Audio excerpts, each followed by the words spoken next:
This episode of Quitters is brought to you by Primal Kitchen. Everyone loves my jingles, let's face it. I'm a jingle machine. Cooking in the new year, everybody had dry January, not me. I don't believe in that. That's not my jam. But I do believe in starting out the year by eating as well and in nourishing my body in the best way possible. And I like to do that with Primal Kitchen.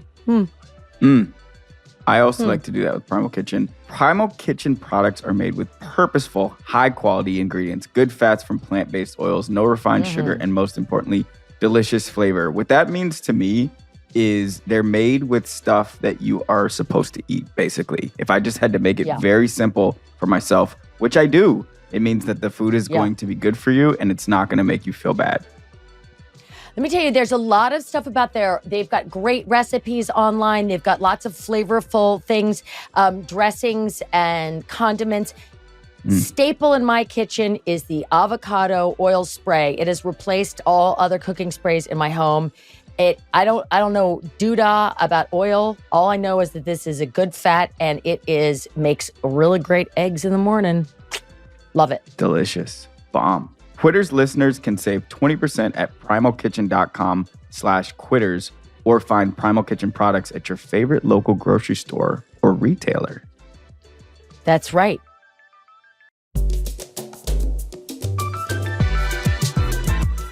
So many of the things that we've been taught will make us happy, don't make us happy. I was also rich and I was thin and I was as thin as I wanted to be and I was popular externally. And like I had loads of great friends and actually that was probably the one thing that helped me survive. But like I had fame, I was an it girl. I wore all the best designer clothes. I was front row at Fashion Week. Like I had all the shit that I was told would make me happy. And I've never been more devastated as a person. I've never felt more empty or alone. They say that depression is repressed rage sometimes. And I think that's what was happening to me. I was just so repressed. And when you're repressed, you're lying. Today, we're talking to Jameela Jamil. That's our quitter today. Yes. You may know her from 4 years on The Good Place. She's a fantastically outspoken feminist, personist. She almost has to like hold your attention to what she's saying. You know what I mean? She has to like keep you like locked into the words or else you become mesmerized and can't hear her. Man, we had a great chat. So here she is, Jameela Jamil. How are you doing? Hi, I'm Julie. Hi, nice It's so to good meet to you. meet Hello, you. I'm Chad, Jameela. Hi. Thanks for having me, guys. Thanks for coming. We are so honored and excited because we know you speak your mind. And Oh, it's an understatement. yeah, I know, but that's exactly what I want to find out about. You talk about everything. You talk about eating disorders, suicide attempts, illnesses. You talk about everything. Is there ever a point when you're like, oh, fuck?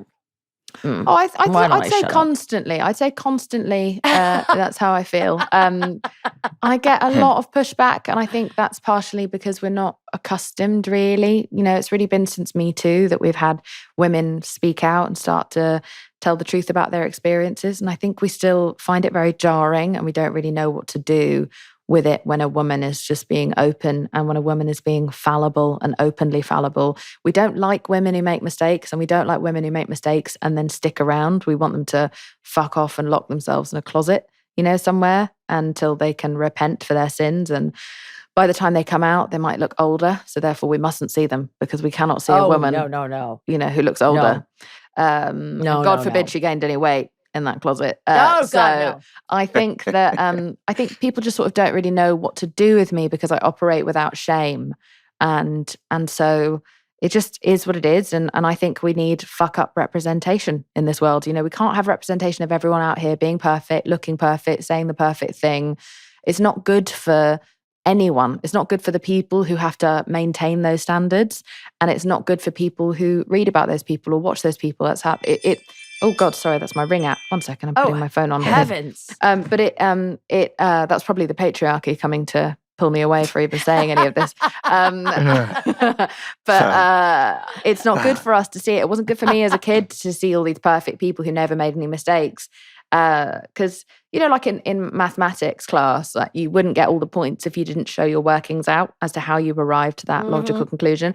I believe in that as a role model or as a public figure, is that you've got to show your workings out. You've got to show people not everything, but more parts of yourself, I think, so that people know it's okay to fail, it's okay to make mistakes, it's okay to have struggled with your mental health, it's okay to have struggled with your trauma. I want people to feel less alone than I did looking up to all of these like perfect mannequins that I had as my representation of what a quote unquote woman should be, is my very long answer. So eventually we're going to ask you about something that you've quit, and we're going to sort of try to explore it and learn the story of it and like what we can all take away from it. But my first, just literally in those first 3 minutes, my takeaway is that, your voice is so strong and your point of view is so much yours. And I first saw you as an actor, and I wonder, like, how is it difficult for you to be a vessel of someone else's point of view and someone else's voice when your own is so much your own, when your own is so singular? No, I think that's just the fundamental basis of acting.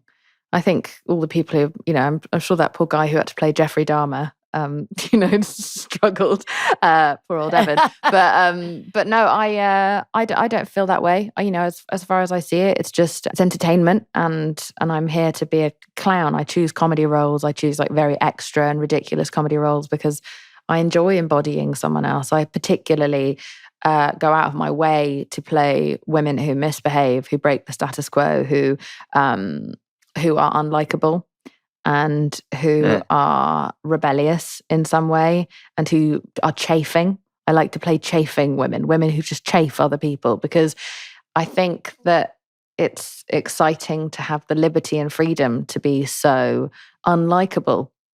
I think that women aren't told that that's something that we're allowed to do, and we are. But you're doing a Marvel movie, right? I just finished a Marvel series where I played the supervillain. Okay, so you got to use some of the comedy. You got to send that idea up some? Or were you really just a villain? No. I'm a pure clown villain. Like totally ridiculous. I tend to stay away from most roles where I can't be a complete, loser or clown, because that's where I think I feel the most safe and comfortable. So in the interest of showing your maths, showing your workings out, I love that. That's a very British expression. You had a story to get to the person that is not afraid to be exactly who she is. Come on in the first 3 minutes of meeting strangers, but of course, strangers who love you. Speaking your mind, sending yourself up. You have shown your work, but if we could just review it a little bit, you grew up admiring and to an unhealthy degree these women that you saw in the media. So led to an eating disorder.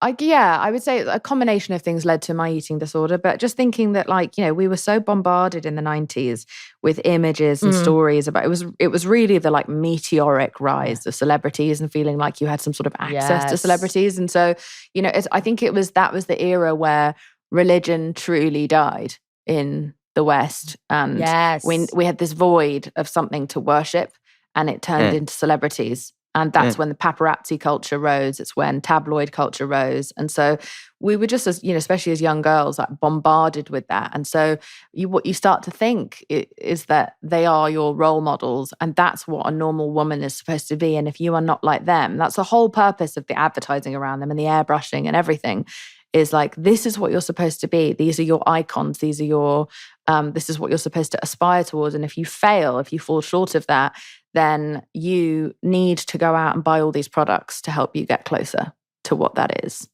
And you need to change yourself, and you need to morph yourself and starve yourself and never age and all these different things. And so, I bought into that because I was a child. Did anyone observe you buying into that? Did anyone around you, is there anything to stop that for a kid?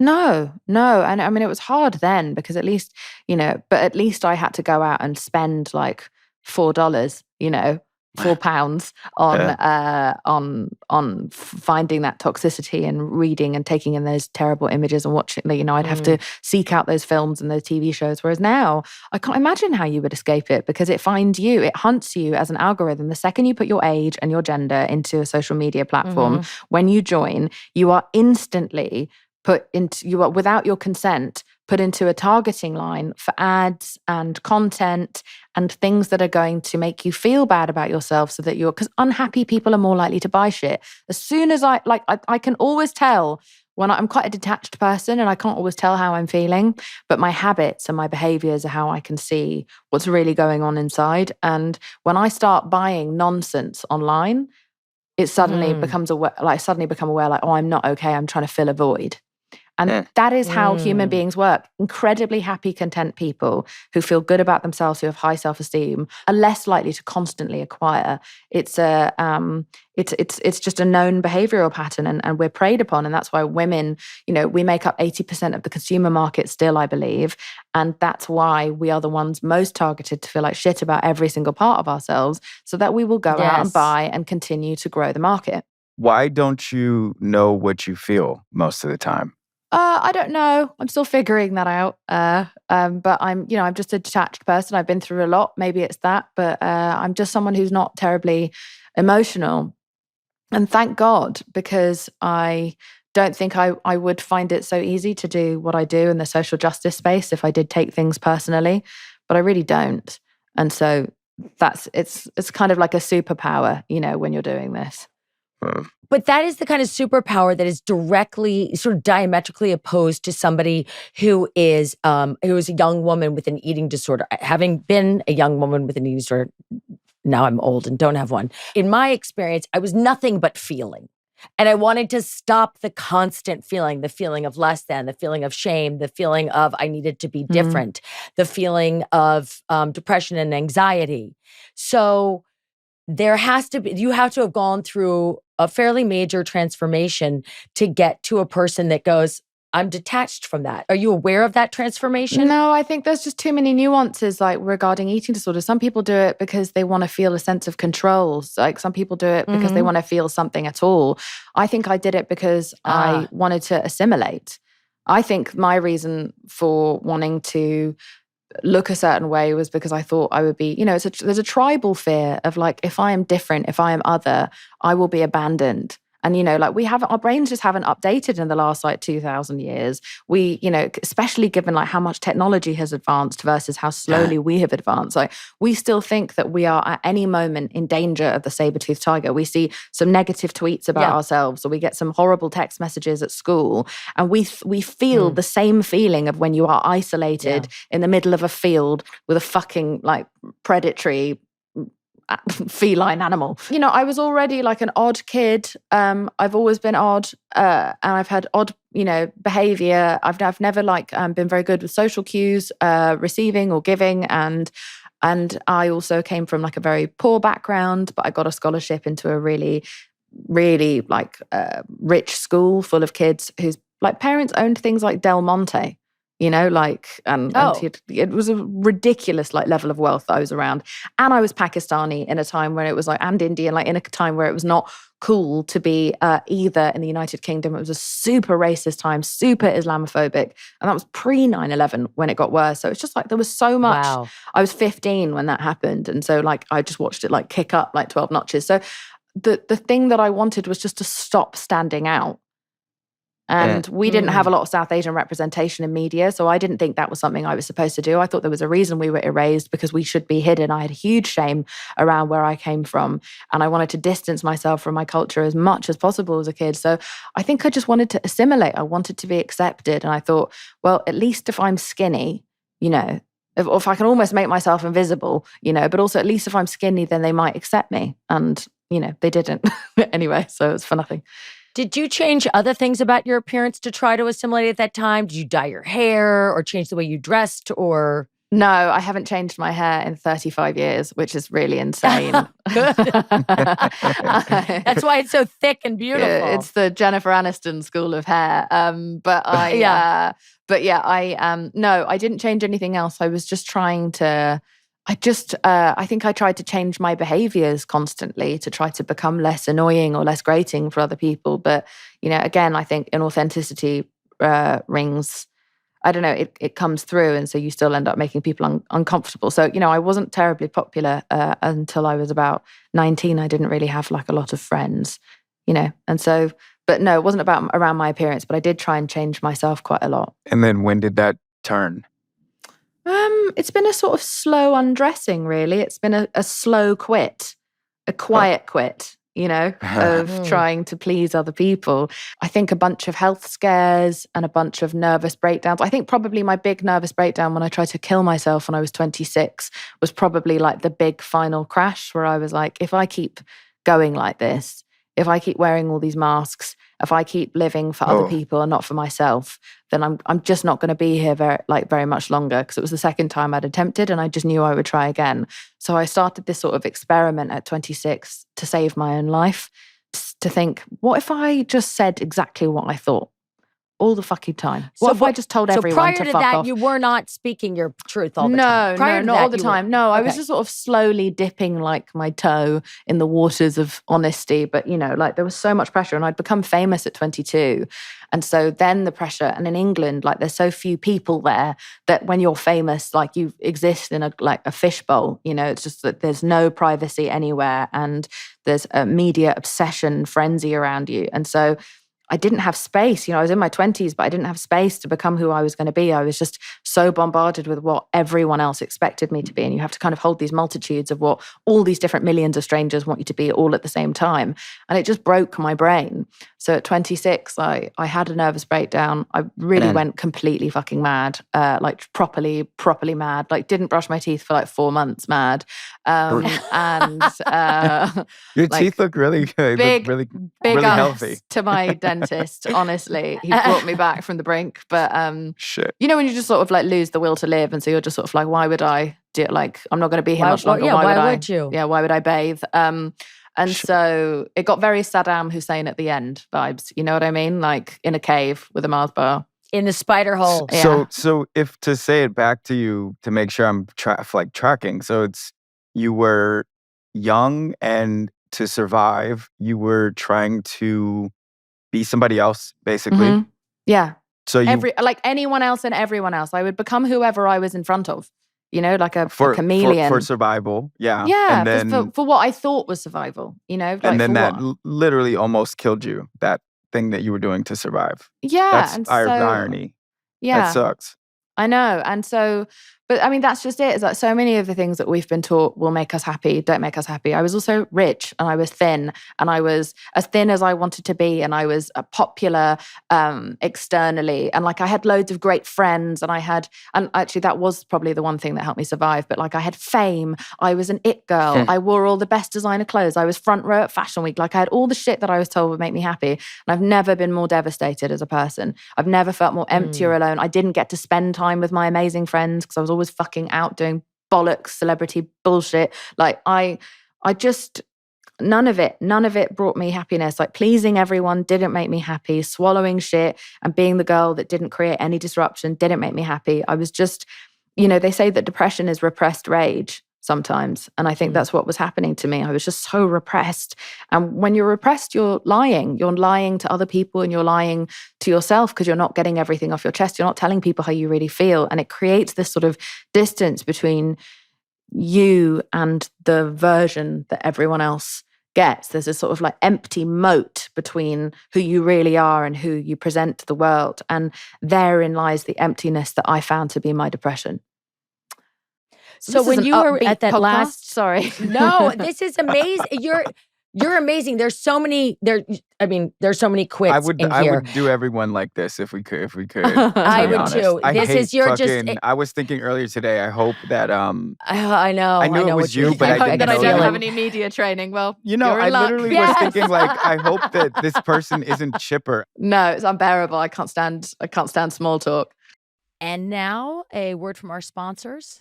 Today's episode is brought to you by Sattva. Chad. Yes, Julie. When it comes to money, I can be a little bit cheap. Frugal. Damn it, Chad. Frugal was the word I was searching for. I'm sorry. My bad. Did you know that I used to keep money under my mattress? It's actually true. That I did. I would still keep money under my mattress if it weren't for my accountant, but not anymore. And do you know why? Because you have an accountant? No, because my mattress is a Sattva and there's no way I'm messing with that baby.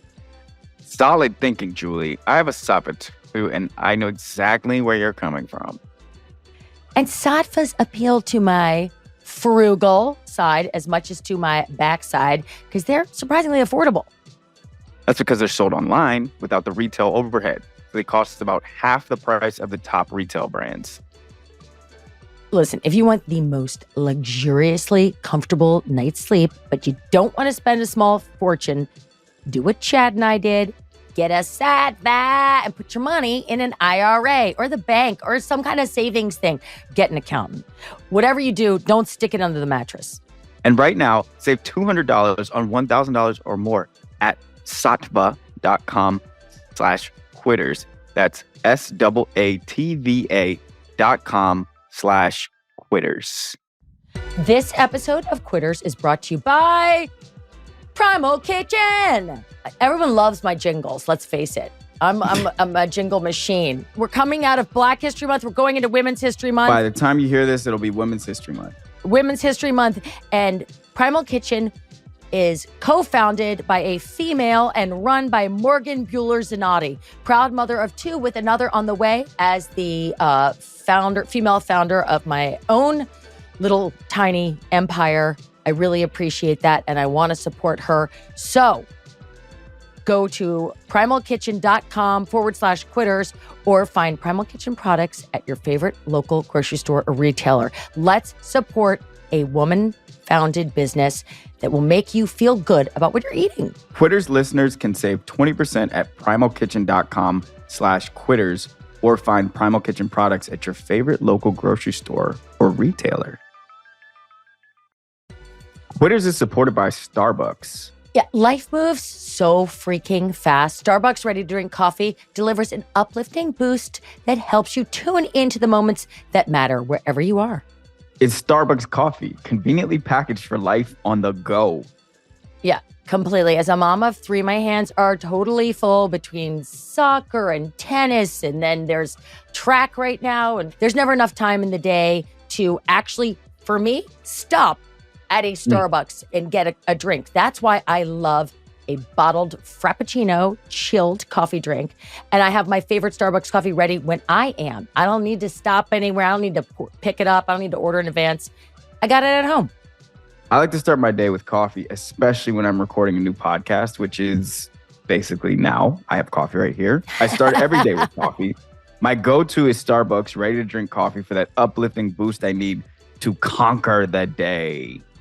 Oh, I like that you want to conquer your day. By the way, Chad has two podcasts. The other one's Direct Deposit, nominated for a handful of, what's it called? They're Ambies. They're Ambies. They're Ambies. I apologize. I should the know Podcast Academy. I like it. I am here for it because Direct Deposit is a really great podcast. Everyone should listen to it. I personally love the range of Starbucks ready-to-drink coffee.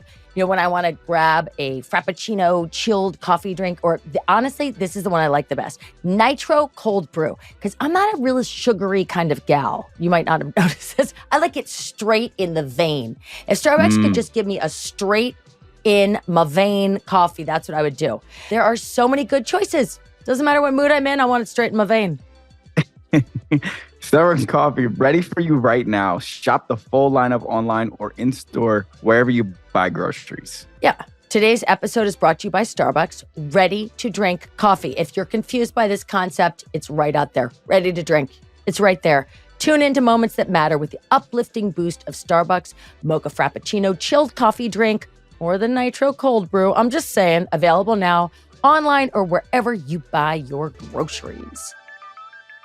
I mean, I was going to go linearly and like start with the car accident, but fuck it. You went right to the suicide attempt. Yeah. So right to the suicide attempt. May I ask, do you think it's dangerous personally to talk about the details of it? If so, you can stay away from it. It's safe. Important not to do that. Wonderful. Thank you. important not to do that. I thank you. How did you know that as a question to ask, Jolie? I'm just curious. I Is that just a thing? have read a lot. I've read a lot. Yeah, it depends. It's not that I don't believe that suicide is contagious. It's a bit like anorexia culture, right? Like, it's Yes. like you're not supposed to say all the things that you did to become insanely thin, all the ways that you risked your life, because unfortunately the wrong ears. It gets fetishized. Yeah. It gets fetishized. The wrong ears might try it. Yes. So just walk me through how you were, where your brain was. Obviously you were miserable. Mm-hmm. Obviously, I wasn't actually miserable. I was actually completely detached. I was completely detached, completely despondent. My depression, I think sometimes people miss that they're depressed because they think you're going to be sad and you're going to be crying and you're not going to be functioning. But I was high functioning, and I was just, I mean, in certain ways, obviously my flossing of my teeth was a little bit off, but I was going to work every day. I was clocking in, clocking out. I was able to present to all of my friends and family as though I was fine, but I was completely checked out and I didn't care about anything, and I didn't care about my safety, and I didn't care about my health, and I just wanted it to be over. But it was a numbness where I had no compassion for anyone and I had no compassion for myself. And so that's what my depression looked like. This question is really for both of you because you're both actors. Like, how is anybody in your life then, maybe the answer is they just can't, but like, how's anyone in your life then supposed to know if you're doing okay, if you can mask it so well? They don't. For me. Yeah. Like, they just sort of don't. They don't. You have to, and the people, for me, in darker times, the people who wanted to be sort of check in and to like, I'm sensing something's wrong, I got rid of them. I was like, no, I don't have time for that. I'm not going to I'm not going to engage with that person. Everyone in my life knows that I'm not okay when I stop responding. You know, when I start, when I answer every question about how I am with, how are you? I just flip it back to them because I don't want to talk about it. So that's normally how people can tell, is because I just sort of shut down. I have a very quiet, stoic, nervous breakdown style. I'm not like Nicolas Cage, in a movie style, which is what I think would be better for my health, to be perfectly honest. But I keep it all inside because God forbid I should burden anyone. Your darkest moment, you said you decided to embark on this experiment to save your life. There's so many ways you could have done that. You could have sold all your belongings and gone to a mountaintop. You could become. I hate There's nature. A lot of ways. Where did speaking your truth? How did that occur to you? Because that is a very simple yet incredibly complicated answer to arrive at alone. I think it was the knowledge that sometimes depression is repressed rage. It really spoke to me. So I was like, oh God, what am I storing up in here? I've been such a people pleaser my whole life since I was like 3. I helped care for a lot of very mentally ill adults, and so there was no space for my trauma. I had to just look after them from as soon as I could understand. And so I think it was just like, oh God, who am I? Who actually am I? Like, I think I'm actually not this stoic person who's okay with everything, who's just, able to laugh everything off. I think I'm fucking furious. I think I'm furious about a lot. I think I'm angry, and I think I'm bitter, and I think I am vengeful, and I think I need to let it out. And I did. And I was just sort of like, I'm not going to be afraid anymore about rejection. I'm not going to be afraid I have nothing to lose. When you're at a point where you're ready to kill yourself, you have nothing to lose. So I was just like, fuck it. I'm already ready to give up everything. So whoever's going to like me is going to like me. Whoever's going to stay with me is going to stay with me. But I'm going to find out, at least I need to find out who the fuck I am, because I had no idea. I didn't even know who I was hiding from the world. I was so disingenuous that I was hiding me from myself. So I was just like, at all costs, at all risk, I'm going to find out who I am. Who will you still lie to? Print journalists. Because they have, they just weaponize my words against me. So I've just become incredibly careful around print journalists. And now I'm only really myself when I can speak in my own words on a medium like this. Yeah. But that's it. Those are the people I still lie to. Copy. When you decided to quit eating, swallowing the rage. Yeah. What was there? Do you remember one of the first or times when you realized it was changing you to speak your rage, to speak that your vengeance, your hurt, your trauma? I mean, it wasn't like a Michael Douglas falling down moment, which is what I had fantasized about. I fantasized about exploding with everyone, but that's just not realistic, especially when you're a fucking South Asian woman in England. It's like the levels of repression are so hard to unlearn. So I did it in microdosing. I micronode. I would just do little things like, oh, at Starbucks, my coffee didn't come quite right. Could I please have the one that I ordered? Or, maybe send food back, God forbid. Or I would say a little no at work. Like, oh, I don't think I'm going to ask that question because I was a TV host back at the time. Or I don't want to play that game. Or I don't think that's very funny. And it would just it was a slow burn. And I highly recommend, if you don't want to blow your entire shit up, that you do like just at a pace that feels comfortable to you, just practice the micro no. Just little no's that grow and grow and grow, and starting to distance myself from certain people, starting to I went through the great culling, where I just went through my Facebook and I was like, who do I actually not give a shit about and who doesn't give a shit about me? And I got rid of them and I got them out of my life. And I cut off a lot of family members, for a long time. And I just did the unthinkable. I did all the things you're not supposed to do. And then finally, the final no was leaving my entire career behind and moving to the other side of the world with no visa, no friends, no money, and no plan. And that was like the biggest, fuck you for me to everyone who told me that I couldn't do that. Can I pressure test this exercise? I think sometimes the big no's are a little bit easier than the small ones. I feel like the small ones sometimes are the ones that make me feel like someone's going to think I'm an asshole. The example that I would give is before we started recording, I didn't want to do something that I just thought was annoying. Somebody asked me to do it, and I just didn't want to do it. And I said, I'll do it one more time, but I don't want to do it anymore after this. I'm actually curious, Julie, you were sitting right there, and part of my brain and my heart was like, I hope Julie doesn't think I'm such an asshole because I'm saying, no, I don't want to do this thing. But the other half is I've also seen Julie tell people nope, I'm not doing it. I've seen Julie be extremely authoritative and decisive. Mm-hmm. So Julie, did you think I was being an asshole? Yes. See, I knew it. And yet, but here's the thing. In the Jameela school here, doesn't matter. Who gives a fuck? That's the hardest. That's the part where you got to thread the needle all the way. There's got to be times, Jameela, when you started saying your micro no's and then your macro no's, when you came up against people saying, "This isn't you." Yeah, what's become of you? It's really hard. You saying. Yeah. Well, and how did you deal with it? I think as long as your no's are respectful, I've always maintained a level of politeness as much as I can. So I'm just I'm really sorry, but I just don't want to do that.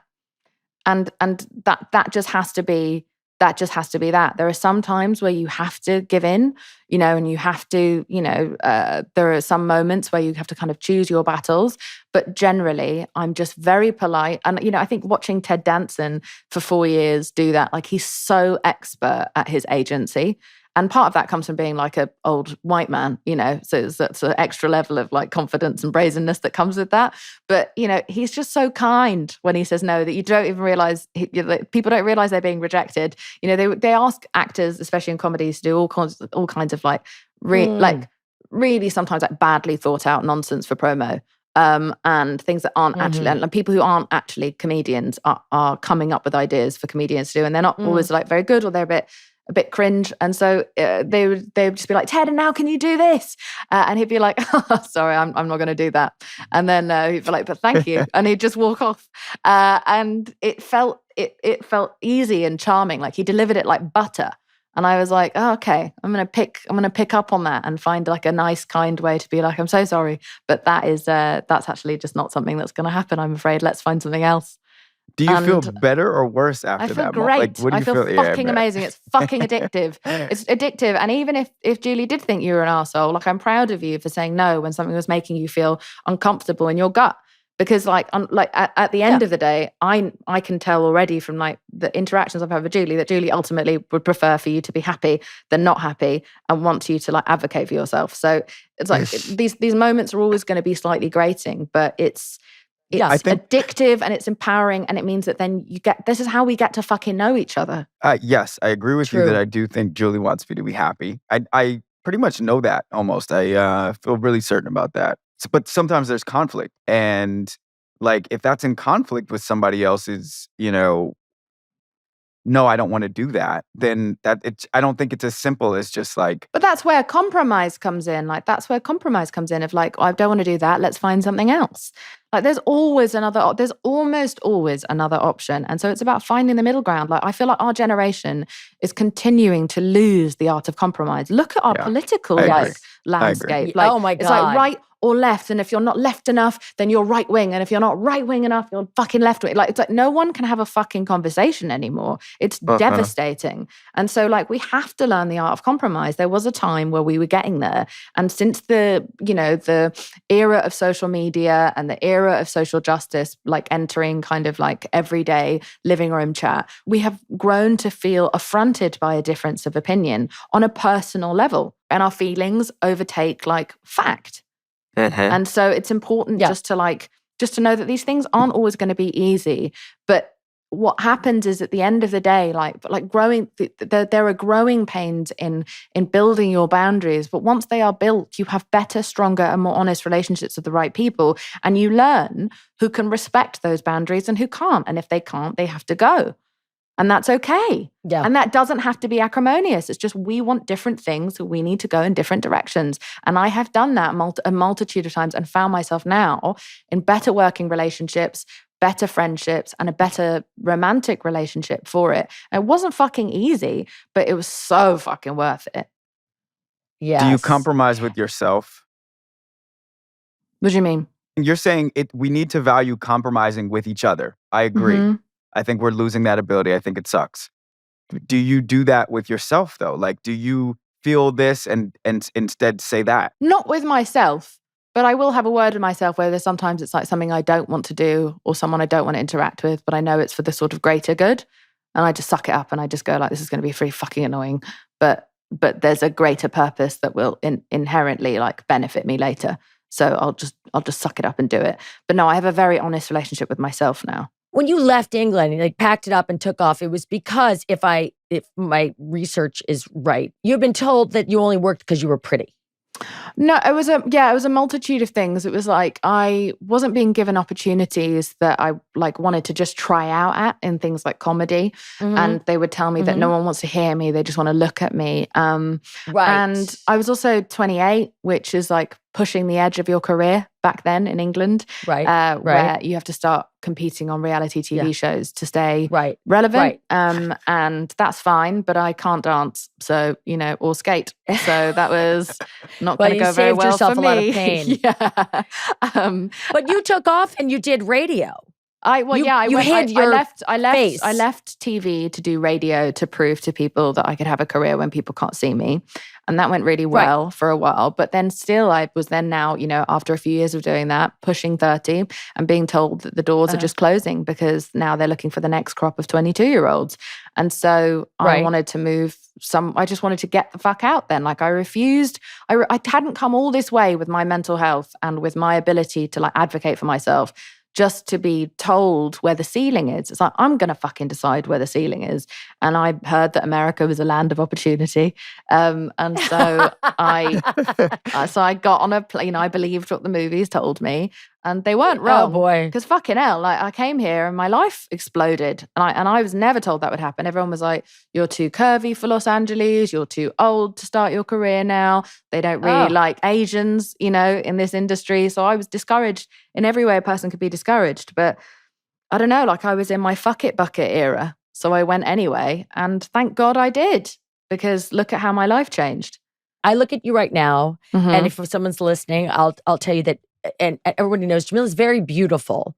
And obviously this was something, but hang on, this is something you pushed against. And this is something that you have then, at some point I'm imagining, embraced in a healthy way.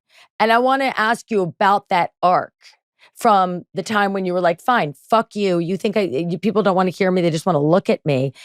Go fuck yourself. I'll go do radio. I'll go with the other side of the earth. Mm-hmm. Then I mean, your role most famously on The Good Place, you play this incredibly, stunningly beautiful dead woman.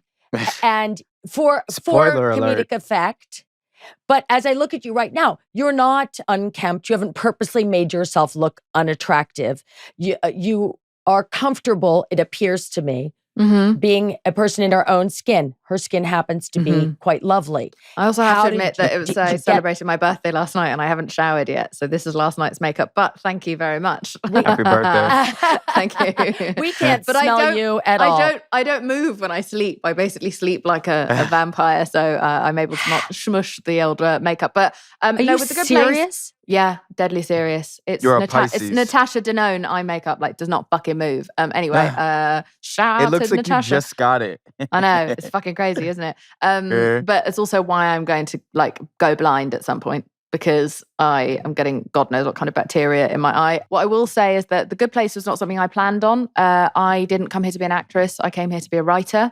And I said to my agents and my managers, I don't want to be on television ever again. I don't want to be objectified ever again. It's bad for my brain and it makes me want to starve myself. So it's really important that I don't go on TV again. And they were like, oh, but there's this one audition. And I was like, I can't act. I don't want to be an actor. I have no talent. I really just want to be a writer. And I have this great idea for a show and I just want to make this show. So they pushed me and pushed me and pushed me and pushed me into just going to this audition. And I thought, fuck it. They'll find out from the person who auditions me that I can't act, and then I'll have at least tried. So it's one of those times, one of those compromises where I was like, all right, I'll go and fucking do this. It's not going to happen anyway. I'll be fine. I fucking got it, which is very shocking that but I think it was because I had a complete absence of nerves and an absence of hunger and desperation. So I was in that room, I was able to be completely my authentic self, which I can never do when I really, really want something. And so I exhibited like extreme indifference that they mistook as competence because I was so myself and so free and so loose and so able to be funny because I wasn't hungry or thirsty, for it. And Mike Schur just saw something in me and gave me a career as an actor, even though I'd never acted, a day in my life. But there you were playing a beautiful woman, and I really struggled. As a beautiful woman. I really struggled with that. But I think his ability she was much less of a clown in the original script, and his ability to let me like add like complete clownery, and then working with the writers to like make her more and more of a buffoon, so that became less and less of a central theme of her, was what then made me find comfort within it. But it made me very self-conscious. It made me feel bad about myself playing this. How long did that last? The whole time. Like really? I didn't. Yeah, like I have severe body dysmorphia that will never go away. And even though I don't have an eating disorder anymore, I still can't, see myself properly in the mirror. And so it was. It made me very hard on myself, and I couldn't stand looking in the mirror. I just didn't.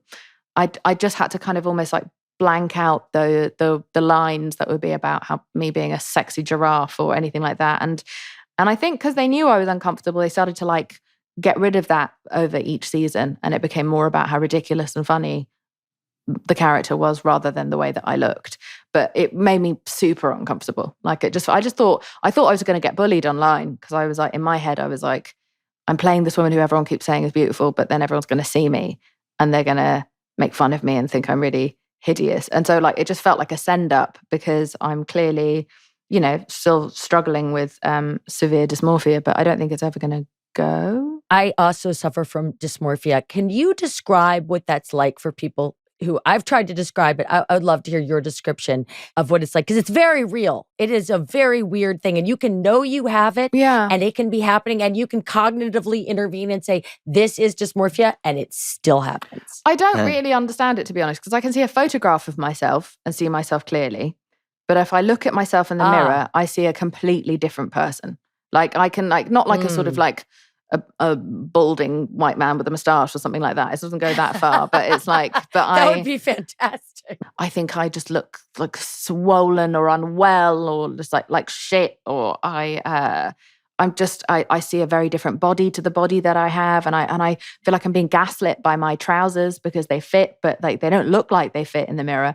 And it's meant that I don't use a full length mirror almost ever. So I use a handheld mirror, the mini NARS compact, and I do my makeup in a mini NARS compact. Yes. To be able to just do my mirror, to do my makeup like eye by eye. I do all my own makeup for everything because I don't want to sit there looking in a mirror for an hour and a half. So all my front covers, all my TV shows, Marvel, everything, Legendary, I do my own makeup for everything so that I can do it out of a little compact really quickly and have to spend as little time with my reflection as possible because my brain is my enemy. And that's a shame. I get it. It's so boring and tedious, and it makes me so mad that I am afflicted with this because it makes me significantly less interesting than I could be if I wasn't thinking about the way that I fucking look. And so that's why I don't negotiate with mirrors very often, because I don't want to become more boring than I already am. Do you see that now, like even just here on this Zoom screen? Yeah, I'm just not looking at myself on the Zoom screen. I'm looking at you and you both look great. Me neither. I don't even have me up. I don't want to see me. You hide the self view. That's what I do. Do you look at yourself online or read the comments online? I do, because mostly what I talk about is social justice. Like my Instagram isn't a bunch of pictures of myself. It's like mostly like me talking about social justice, and I want to engage in the conversation. So I do. But I don't really, it doesn't really impact me negatively unless people are lying. I just can't stand like smear campaigns that are made up of nonsense. Like I'm really like, I'm overwhelmingly okay when I get told off because I did something wrong. Because I can see the pattern, I can understand what I did wrong. And then I think, well, that's fair that people are piling onto me. But when it's based on something that I didn't do, that's just been made up by some right-wing, opportunist, then then that really like rattles me because it's not fair. I can't stand what is not fair. Like everything I do in my plight for social justice is not based on like what an extraordinarily compassionate person I am. It's because it's not fair. Injustice, inequality is not fair. It's broken, and I want to fix it. And so when it comes to online, I have a relatively like civilized experience, even if people aren't civilized towards me, because I don't really care. I'm not interested in being liked or like seen as obedient, or I don't really care about being approved of. But and I'm learning to not even care about being believed, because I'm understanding that's just part of being a woman in the public eye, is that people, they can't take us out and kill us anymore. So they just kill our credibility by lying about us. And that is just something that you have to disengage with. But it rattles me. And now a word from our sponsors. Today's episode of Quitters is brought to you by Fiore. Who is awesome because they are 100% offsetting their carbon footprint. There's so much fast fashion out there, and they're just destroying the earth. Not Fiore. I love my Fiore sweatpants. I love my Fiore sweatpants. And I have a Fiore jacket as well. I love them both. They're extremely comfortable. They're versatile. Yeah. I feel like I can wear them to real places, but also just to like walk my dog or to dinner for a friend's birthday.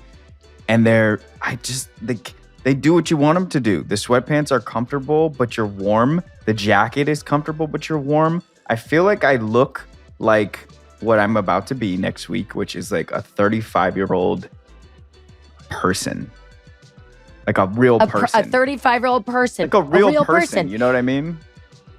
Now, when you're talking about the sweatpants, are you referring to the performance jogger? Yeah. Yes. Because it's when you're talking about the sweatpants, I think of my kids in their like slouchy, disgusting sweatpants, and they are really comfy when I look at them. But I'm like, I'm a mature woman, and you are a mature man about to be 35. A performance jogger is like a grown-up sweatpant. Yes. But it just is a little sharper. It has a shape. It has a shape. It's okay for your sweatpants, for your joggers to have a shape. You want to have a shape. That's right. That's exactly correct. Plus, they're saving the earth. Did I mention that? They also have the jogger in a short. They have my favorite. They have these cute tennis dresses that I'm plugging all over the place because I play pickleball, and I'm going to call them pickleball dresses. So Fiore is more than just clothes. It's an investment in your happiness. Wow. For our listeners, they are offering 20% off your first purchase. Get yourself some of the most comfortable and versatile clothing on the planet at vuori.com/quitters. That's VUORI.com/quitters. Not only will you receive 20% off your first purchase, but enjoy free shipping on any U.S. orders over $75 and free returns. Go to vuori.com/quitters and discover the versatility of Vuori clothing. Oh, you know why I like Green Chef? Why? When you look at the menu, it says how long it's going to take. Now, I always have to add maybe double it because I'm super slow in the kitchen and not very good. But like my favorite, the pork with balsamic fig sauce, which by the way, you can make with chicken too, is 35 minutes. 35 minutes, that is my speed. I do not want to spend all day in the kitchen. 35 minutes. That is the perfect time to cook while doing what? Listening to a podcast. The perfect recipe is the same duration of a podcast episode. So that's what you do. Bam! That's exactly right. I always listen to something. So you turn on your podcast and you shake off winter with delicious, easy to follow recipes that support your healthy lifestyle. And you get to pick. You get to pick 3 different meals a week, and you go vegan, paleo, keto, whatever your jam is, you get to pick it.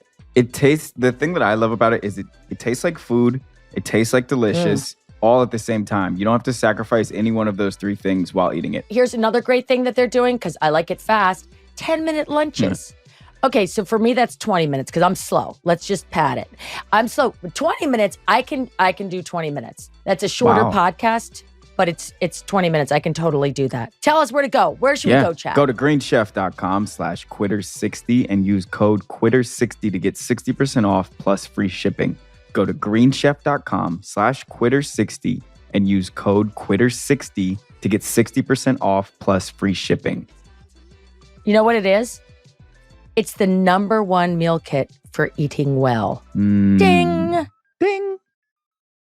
Quitters is supported by Starbucks. Julie, life moves fast. Life moves fast. Starbucks ready-to-drink coffee delivers an uplifting boost that helps you tune into the moments that matter wherever you are. It's Starbucks coffee. It's the stuff you already love, but it's conveniently packaged for life on the go. I keep Starbucks ready-to-drink coffee within arm's reach at all times. Whether I'm spending time with friends or just curled up with a good book like Rick Rubin's book, nothing helps me savor the moment quite like a tall, light roast with oat milk. That's it. That's all I want. I don't care. I am obsessed with the Starbucks Frappuccino chilled coffee drinks. They are delicious. In Southern California, usually it's very warm and you want something light and refreshing. But I'm going to be perfectly honest with you. I really like the Nitro Cold Brew. Nitro Cold Brew. It's like black coffee that's cold and you feel it like, you know what my favorite thing to do with it is? Have you ever heard of a caffeine nap? No, kind of. Okay, so I get what it is. So caffeine actually takes 15 to 20 minutes to kick in. The sort of placebo effect kicks in faster. But the greatest thing to do, chug a cold nitro brew, set your alarm, take a 20-minute nap, and you will wake up like, bam! It's so good. It is so good. I'm not kidding. It's called a caffeine nap. I learned about it from my sister who's a doctor, so she can't be wrong. That feels like something that you would do. I love the range of Starbucks ready-to-drink coffee, whether I want to grab a Starbucks Frappuccino chilled coffee drink or a Nitro Cold Brew. There's so many good choices for whatever mood I'm in. That's right. Starbucks coffee, ready for right now. Shop the full lineup online or in-store wherever you buy groceries. So today's episode of Quitters is brought to you by Starbucks ready-to-drink coffee. Tune into the moments that matter with the uplifting boost of Starbucks Mocha Frappuccino chilled coffee drink. Available now, online, or wherever you buy your groceries. Are you able to weaponize your physical being? Yeah. Knowing whether or not you believe that you would look beautiful. I know that other people enjoy the way that I look. Other people, right. Yeah. I'm so a you can Trojan weaponize horse. it. Yeah. That's the only reason I fucking wear makeup. It's the only reason I go to the events and I wear the fucking tits out dress is because I'm aware that I can use that to get into the papers to then be able to talk about my actual message And then I can spread my message to more people. I'm well aware of what I'm doing. And I'm aware that like, even if I don't like the way that I look, some other people do. And I can try to use that. It gets the cameras on you. It's how I have been able to, like, you know, when I was 26 and I was fat and I was talking about the fat liberation and the ways in which we discriminate against women's bodies, no one listened to me, and everyone told me I was jealous and bitter, and they just fat shamed me and said I was lazy. And I said the exact same shit from a thin body, and these fucking bastards suddenly listened to me as if not only had I never said this shit, but the fucking thousands of and decades of other women hadn't said this before as well. We listen to privileged people. When privileged people talk about poverty, we listen. When poor people talk about poverty, we shame them and say, you're just not working hard enough. Like, it is a disgusting system, but it is a system, and one that you have to play the game of to a certain extent to be able to gain traction within. So while I totally see there can be like hypocrisy in watching like Russell Brand talk about the fact that there's poverty, like a wealth gap, you know, when he's sitting from his fucking like big house talking about the wealth gap, or there's me talking like from a slim body talking about fat liberation. I totally understand and I welcome that critique of hypocrisy, but it's not because it's not because Russell hasn't been poor and lived in inequality, and it's not because I haven't lived in a situation where doctors don't give me the right diagnosis because they can't see beyond my size. It's just unfortunate that our society and our media listens to the most privileged people about where lack of privilege lies. Does that make sense? Yes, but would you ever quit being outwardly playing into society's version of you? I do that all the time. Beautiful.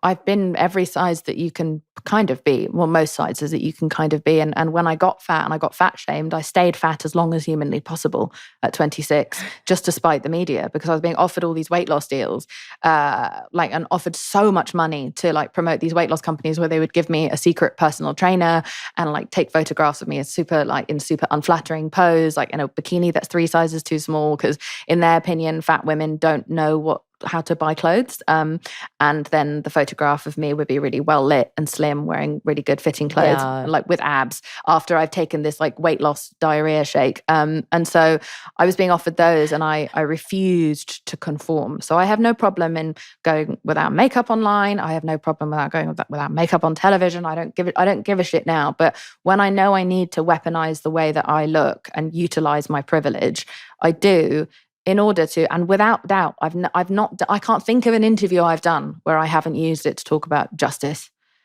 But sometimes it's just a spoonful of sugar that helps the medicine go down. As I track it, there was like a pretty significant before and after of you being outspoken, like you just saying what you think. And it feels like that turned a corner when you almost killed yourself, which is a really intense place to go, you know? I'm wondering, like, do you think someone can get to the same level of honesty coming from the same place, not from Ted Danson, not like being, you know, privileged, tall, white man, but like just someone who feels squished into society? Like, can you still get to where you're at with that level of honesty without having to go to so scary of a place that you almost like end it all? I've done it so that you don't have to. It just like that was the wake-up call that I needed, because I'd been raised in a very specific way that was incredibly detrimental to my sense of agency. But you don't have to almost kill yourself. You don't have to have a nervous breakdown to get to that point. I'm here to say that's what I learned down in the well. But you don't have to now go down the well to find out what I learned. I'm bringing it back up to the surface, being like, hey, in order to avoid going down the well like I did, why don't you try micro moments of agency and authority and like self-preservation? Why? Let's stop like stigmatizing selfishness, especially in women, especially in minorities. Let's start welcoming a little bit of self-preservation and selfishness, because you can give more to the world, more to the people around you when you are sustained. When you allow yourself to be bled empty, you have nothing left to give other people. And so it's actually better for everyone around you for you to make sure that you are preserving yourself, I think. When do you feel like it's safe for someone to dial that up from the microdose honesty to like the scary honesty? Like telling someone who they feel like has a really important voice or role in their life the truth about something that they know is volatile? I think that's a dangerous question because every situation is nuanced. I don't know someone's safety. I don't know, like if you're a person who's in a domestically violent situation, then or having to confront like a malignant, dangerous narcissist, I wouldn't say you should confront them dead on. Then you go elsewhere and you go get help. It is not always appropriate to confront dead on. But what you have to confront is what you need and start making moves to get yourself out of that situation. It doesn't always have to be a head-on fight. Sometimes I just cut people off. And when I didn't care about the future of my relationship with that person, I didn't bother having a confrontation. I just cut them out of my fucking life. Because why am I going to expend that energy giving them notes on something that I don't really care whether they change or not? Like, I'm done. I'm out. And so it's about just knowing that every confrontation doesn't have to be with another person. Sometimes it can just be with yourself. I remember going to my therapist and the first thing she ever said to me was, I was telling her, this person's doing this to me and that person's doing that. And I'm being, abused and I'm being used. And she was just like, well, a doormat's already lying down before people wipe their feet all over it. And that sentence went on to fucking change my life because I was like, shit, God, she's fucking right. And so the biggest confrontation I had to have was with myself. Like, what are my values? What am I willing to take? Like, how much shit can I eat? Like, what am I doing with my life? If I die tomorrow, am I going to look back and think, oh, I smashed that. I nailed life. No, I'm going to be this miserable, bitter, vengeful asshole inside. And now I don't feel any of those things because I've gotten everything off my chest. I'm still an asshole, but that's different. That's just genetic. But when were you ever concerned about financial insecurity when you were walking away from you were walking away from the hand that fed you? You weren't necessarily biting it, but you were walking away. I've chewed the hand that feeds me off fully. Okay, now all right. It's a stump. So, and you weren't afraid of financial insecurity. I was afraid of financial insecurity, but I don't need a lot, and I'm skilled. There are plenty of things that I would love to do that don't involve being a famous person. I'd fucking love cleaning. I would fucking love to clean people's houses. I would love to work in a deli and make snacks all day. There's a billion things that I would be so happy to. I'd love to be a therapist. I would love to, there's a million things that I'd love to do to be able to be in service in some way. And it doesn't have to involve walking down a red carpet. So I think the reason that I'm such a threat in this industry to a lot of people is because people are dangerous when they have nothing to lose. And I've got fucking nothing to lose because I don't give a shit. And I'm excited to be here and I'm grateful to be here and I'm having a lovely time. But if it all goes away tomorrow, I'm willing to go down in flames for what I believe. You're a threat to them. How? Like a threat to their egos? I'm a threat to the status quo. I'm a threat to the way that, I inspire certain women to stand up for themselves more. I also put some women off and that's fine. But I'm a huge threat to the diet industry. I've cost the diet industry so much fucking money because I have made it not cool. Bravo. I've made it not cool to normalize talking about what is just eating disorder culture. All these celebrities have stopped fucking talking about what mad shit they're doing to lose weight. I went against laxative shakes and was so annoying that people stopped selling those detox drinks publicly, massive celebrities, because they were worried they'd have to deal with me. That's how annoying I am. I challenge financial institutions and billion-dollar predatory industries, and I'm going after the exercise industry next because of the way that they've shut so many people out. And I threaten the way that women are supposed to behave. Women are not supposed to be political. Women are not supposed to be opinionated. Women are not supposed to make mistakes and stick around. And I do. And I'm not sitting here all proud of myself. I'm just going to keep trying to figure this out until I crack it, right? I look at my life as a giant, I'm a crash test dummy, and I just want to see what's going to happen. What if I occupy the same mentality as I'm not trying to race bait in any way, but a mediocre white man who just goes yeah, I made that mistake and now I'm going to brush it off and I'm going to keep going. Maybe minorities and maybe women should just keep fucking going. Maybe we just keep going. We haven't seen many examples of women who get shamed and blamed and maimed who come back. They disappear for decades or they never come back. And when I got, smeared publicly in 2020, which was fucking dog pile after dog pile after dog pile, I almost, I became suicidal again because it was just so overwhelming, how disgusting people were behaving towards me. And I just thought there was a moment where I was in sort of April 2020 where I was maybe I should just quit because this is not worth the fucking stress.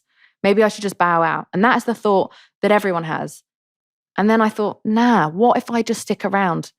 What happens? Like, what's the worst that can happen? Maybe I've lost everything. What if I just stick around? What if I just keep going and keep posting and carry on as if this never happened? And I booked Marvel and I got the biggest job of my career. I made the most money in my career that I've ever made, and life carried on. And I was like, this is fucking amazing. Women need to know that there's life after death. That if you go through this shit publicly, you can come back from it. I must ask for the listener, why did you get smeared? I actually don't know. Oh, no, I got smeared because, listen, I threaten a lot of powerful people, and those people pay people to make up lies about me, and it's the oldest trick in the book, and we've seen it with, I was watching the J-Lo documentary, and I was like, fucking hell, she had to eat a lot of shit. I didn't realize how many lies were told about J-Lo and her private life. And so people just made up. People made decisions about my sexuality. People made decisions about my health because I'm not very well. I've got Ehlers-Danlos syndrome, but I look very well. And it's a very severe, debilitating condition. But the people who have it look fine on the outside. So people don't always believe us. People made decisions about who I was and my character and my mental health and all these different things. Just all these kind of swirling rumors, kind of too many to even like know where to start. And it just was a dog pile. Where then people just start like adding more and more bullshit in. There was this one woman who claimed that I was a pathological liar. And one of her examples was she used these 2 different clips of me talking on chat shows about being hit by a car, being chased by bees. Now, I've been hit by a car multiple times, running away from bees because I'm afraid of bees. And I have a hyper reaction to bees because I watched My Girl when I was clearly too young. And so she takes one clip of me on Fallon and one clip of me on Kimmel telling 2 completely different stories and says, this is my 2 different accounts of the same story.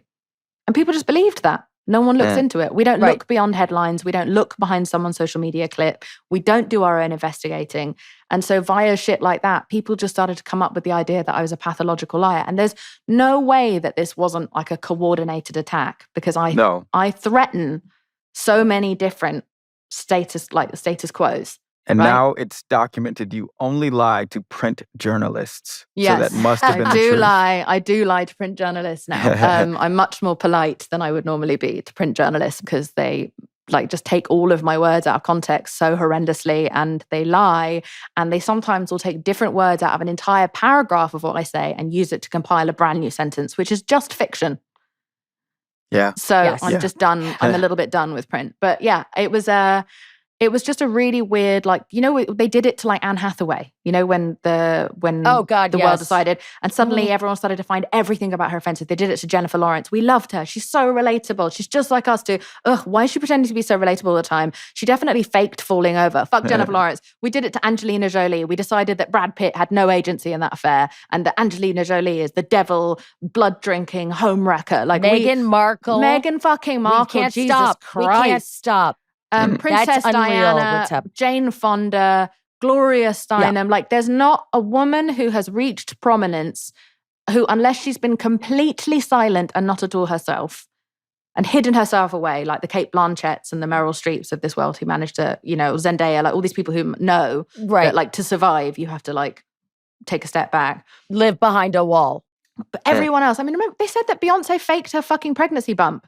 The amount of shit that we put out there about women, it's just it's so horrendous, and women participate in it even more than men. We have learned it from men. Much more than men. And we fucking participate in it. And I couldn't agree more. And we have learned how to attack each other because we've been told there isn't space for more than one of us. We have been told to see each other as a threat and we have been taught that because there is strength in numbers. And we saw that in the Me Too movement. We've seen that with different movements. When people come together and stand by one another, there is actual tangible change. And so to stop that, we are divided and therefore we are conquered. That's how we've lost our fucking abortion rights again. You know what I mean? It's like we're not sticking together. The left isn't sticking together. The left, you've got Black Lives Matter, Trans Lives Matter, reproductive rights matter, all these different things. We all sit there fighting each other. And the Me Too movement, everything. Everyone's just nitpicking each other to fucking death, while the opposition is just running away with our freedom and our rights. we've got to learn how to, and the opposition recognize, is basically about keeping the patriarchy, keeping the structure, the and power keeping us structure divided the way it is. Yeah, and keeping us divided. They laugh at us when we are infighting. They watch us infight and they laugh. And so I'm trying to find ways to bring people together now. I used to be much more divisive in the way that I spoke, and now I'm trying to be more gluing.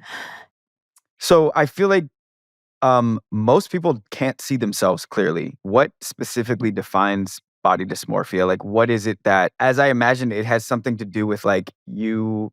I actually really just don't know. So let me not even pretend to know. Like, what is it?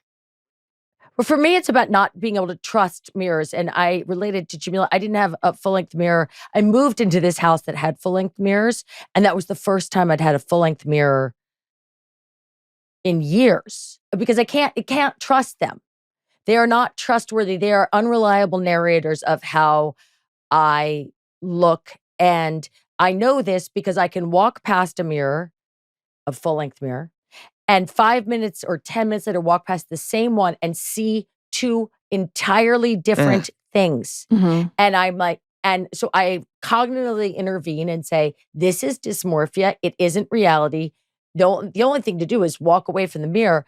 But to recognize that there's something that goes wrong between my eyeballs, the processing, that I know. There's no way that 5 minutes I look like two different people. But that's what I see, and it's unreliable, and I walk away. And Jameela, how do you feel? Yeah, I feel quite similarly. And I just think that also if we lived in a world that didn't put so much subliminal and aggressive direct stress on women as to their appearance, this wouldn't be as big of a deal. It just wouldn't be as big of a deal. Like it is, I am a sad product of being sodden with an obsession with the way that women are supposed to look, because it is considered the first and utmost most important thing about us. And that just couldn't be less true. But it is still the world that we are in. I mean, we've got celebrities now taking fucking diabetes medication to attain like that absurd level of thinness. These fucking shots. Celebrities are having parties where they share these shots around. These shots that are needed for people with diabetes. Or is that just it is true. Is that urban myth? No, it's true. It is true? Yeah, it's true. I guess I don't hang out in that scene. People know about that? Are you guys people know, it's out there. I've been talking about this shit for like 6 months. But the point is that like how are people risking thyroid cancer and risking like pancreatic cancer and risking like a forever damage to their like nutrition, to their digestive system, to their ability to shit properly? Like forever, these things can sometimes impact you. They're going to fuck up everything to do with their bodies potentially, just for the sake of being like obediently thin, because that's what society has told them is more important than their health, their happiness, and their nutrition. Like, God knows I've been there. I'm not judging them. I've been there, man. I had an eating disorder for 20 years, but this is the sad state of affairs that we still continue to find ourselves in. And so it's hard to find our way out, but I believe we are getting there. And the more we continue to allow people to rise to prominence who are there for things other than just the way they look, who are there for their talent or their merit or their contribution to society, the better things will get. You said you have nothing to lose, and that's true. And a woman with nothing to lose, a person with nothing to lose, is very dangerous. Because what's to stop you? I'm the mother of 3. I will always now have something to lose. My relationship to the world changed. 3 people rely on you. You can never, there's no way, there's no packing it up and just leaving because there's people relying on you. Are you committed? Is social activism and social justice more important to you than anything, to continuing to have nothing to lose, which is incredibly admirable? Or are you going to be flexible on that as you change and grow, and maybe you have kids and say, now I've got something to lose. I'm not going to have kids. So okay. I didn't want to ask it that way. Oh no, okay. No, I have no interest in having children, none whatsoever. I would because it would silence you in a way. Yeah, just like I've looked after people my whole fucking life. Like I'm done. I am out. Like my kids are all grown up. They are my family members, and now, as far as I'm concerned, I am retired from caring for other people. I have no desire, I have no interest. I don't want to live with my heart outside of my body. I don't want anything that great to lose. I like that. the lower stakes of my selfish little life. And that's why, that's why I had an abortion when I needed one, because I'm not fit to be a mother, But the low stakes of your selfish little life, and I say all of that in quotes, are allowing you to have these frank conversations fearlessly. Yeah. And for that, I salute you, and I can't thank you enough. I can't. You're what a breath of fresh air. Honestly, Chad is like very rude, Chad, filthy I've never air. seen Chad like this. I mean, we gotta stay. I got more to ask. I know. But I'm You gonna can stop. ask me. You can look. If you need to ask me anything further, you can. Do you want to ask me anything else? Well, you just said she was fearless. And then I was like, I wonder if that's true. What are you afraid of now? Of bees. I'm still very afraid of bees. Okay. That's it. Nothing. Just bees. Nothing has changed. You know what my biggest fear is that we are going to continue in the direction in which we're going. Like, I'm worried about the world. That is my great fear, is that we're going to lose the art of conversation. We're going to lose the art of like disagreeing with each other civilly. And when that happens, like, we're going to end up in a civil war in this country. Like, the rise of fascism is a direct result of not just the far right, but also the far left, like in the extreme ways in which we speak to each other. And that's what scares me. Like, a world that can't just fucking talk about shit is what terrifies me. And so I fear that. But outside of things, like, I've lived a good life. I've had great sex. I have had great meals. I have got great friends. I have had great laughs. I had great experiences. I got to work with like Ted fucking Danson, like, for 4 years. Like, I am ready whenever it is my time to go. I have no fear around that. And that's why I live as boldly as I do. Like, I feel, and I don't think I would have felt that at 26, not only because I was only 26, and I'm only 37 now, but I, at 26, was living a dishonest life. And it was stopping me from truly like embracing and being happy. And now I feel as though I've spent the last 11 years of my life with much more integrity. And I might have fucked up, and I might have pissed a lot of people off, and I might have made a lot of mess sometimes, but I've cleaned it up as best I can. And I feel like I know who I am, and I like who I am now. So it's okay if you don't. And I just want to keep doing this for as long as it is exciting and interesting and effective. I just want it to still be effective. And I'm not sure that social justice can be effective if we don't change the way that we move. That's Amen. it. Thank you. Amen. Thank you, Jameela. Thank you, Jameela. I'm a weirdo. No, you're just a real deal. You're just a real deal. And I needed to sort of, as Chad says, pressure test that idea of nothing to lose. Because if you were like going to say, oh, and I can't wait to have babies and continue my work as a social warrior, as a warrior for social justice, be like, you can, but you then have something to lose. No, it's not the same. It's not the same. You have people to protect, people to be mindful of. And by the way, that's why they're fucking taking our abortion rights away. The reason they're taking our reproductive rights away is because when you are a mother, things are different, and you do have a different level of energy, and you do have different priorities. Yes. And then you can't fight to the death for your freedom. And so that's right. And so I'm going to fight to the death for your freedom, because I know you can't, but I can't believe that we aren't seeing more clearly that this is not about life. This is not about religion. This is not about anything other than controlling us and making us and subduing women. It's about subduing the people and people with uteruses. Like, it's about subduing those of us so that we can't have the energy to fight. And so, I speak very carefully so that people don't feel like I'm expecting things of you, and I'm expecting you to be a full-time warrior when you're already a mum. Like, I'm aware that you have limitations. But I just don't want those limitations. I just don't want those limitations. And those, by the way, there are warriors who are also parents. Absolutely. Jane Fonda being one of my favorite ones. But my point being that that I just can't bear people being forced into those limitations. I want those limitations to be a beloved choice. That's all. Yes, on behalf of the moms that are in the fight, the best fight that we can carry on is through our children and introducing them to ideas of social justice and women, for me, women's reproductive equality. Even though I have 3 boys, you can bet they know an awful lot about why women's reproductive rights matter. And I really appreciate you getting out there and getting even muddier than I ever could. So thank you. No worries. I'm used to filth. I love it. Nice to meet you both.